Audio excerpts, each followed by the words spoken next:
అందరికీ thank you so much అండి ఇక్కడికి విచ్చేసిన వాళ్ళందరికీ. యాక్చువల్గా ధమాకా లాస్ట్ డిసెంబర్ 23న రిలీజ్ అయింది.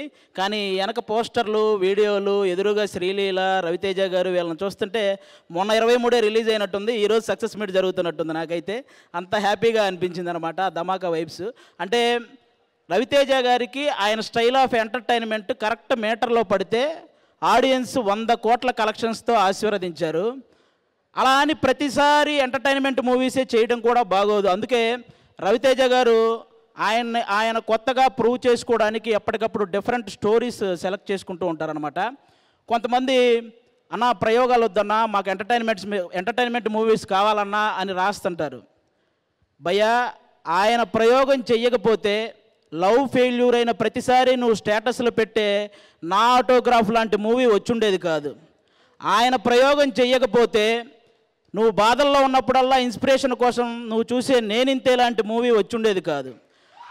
అసలు కొత్త వాళ్ళతో ఎందుకు లేని ఆయన ప్రయోగం చెయ్యకపోతే హరీష్ శంకర్ గారు, బాబీ గారు, మల్లేని గోపీచంద్ గారు ఇలాంటి డైనమిక్ డైరెక్టర్లు వచ్చుండేవాళ్ళు కాదు. అసలు ఆయనే ప్రయోగం చేయకపోతే ఈ ఇండస్ట్రీలో చాలామంది అసిస్టెంట్ డైరెక్టర్లుగానే ఉండిపోయేవాళ్ళు, చాలామంది అసిస్టెంట్ కెమెరామ్యాన్లుగానే ఉండిపోయేవాళ్ళు, చాలామంది అసిస్టెంట్ మ్యూజిక్ డైరెక్టర్లుగానే ఉండిపోయేవాళ్ళు. ఆయన ప్రయోగం చేశాడు కాబట్టే వాళ్ళు ఏదో ఒకటి సాధించారు, వాళ్ళ టాలెంట్ని ఇండస్ట్రీకి చూపించారు. అలా రవితేజ గారి ప్రయోగం ఉపయోగంగా మారిందే తప్ప ఏ రోజు ఎవరికి ఏ నష్టం కలిగించలేదు. థ్యాంక్ యూ అన్న. మీరు ఆయనకి అంటే రవితేజ గారు అంటే ఒక తరాన్ని ఎంటర్టైన్ చేసిన వ్యక్తి మాత్రమే కాదు, ఒక తరాన్ని ఇన్స్పైర్ చేసిన వ్యక్తి.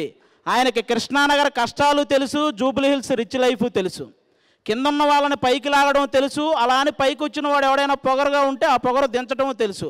అలాంటి వ్యక్తి మా రవితేజ గారు. అంటే ఉన్న ఊరిని కన్న తల్లిదండ్రులని వదిలేసి వచ్చి ఇక్కడ ఒక పూట తిని ఇంకో పూట తినక పేపర్ల నిండా కథలు పెట్టుకొని బుర్ర నిండా ఆశలు పెట్టుకొని సగం కాలను కడుపుతో తిరుగుతున్న ప్రతి ఒక్కరూ, అలాంటి అవకాశం కోసం తిరుగుతున్న వాళ్ళందరికీ అందుబాటులో ఉండే ఏకైక హీరో రవితేజ గారు. ఆయన ఉండడం వల్లే వాళ్ళ కళలన్నీ సాధ్యం అవుతున్నాయి అన్నమాట. అలాంటి రవితేజ గారితో ఈ ధమాకా సినిమాలో వర్క్ చేయటం నాకు నిజంగా చాలా చాలా చాలా హ్యాపీ అనిపించింది. ఈ ధమాకాలో నాకు అంటే సినిమా అయిపోయిన తర్వాత నేను కూడా గుర్తుండిపోయానంటే అలాంటి క్యారెక్టర్ నాకు రాసిన ప్రసన్న కుమార్ బెజవాడ అన్నకి థ్యాంక్ యూ. అలాగే ఆ క్యారెక్టర్ని అంత బాగా తీసిన నక్కిన త్రినాథరావు అన్నకి థ్యాంక్ యూ. దాన్ని ఎంకరేజ్ చేసిన రవితేజ అన్నకి, అలాగే ఇదంతా కుదిరి ఈరోజు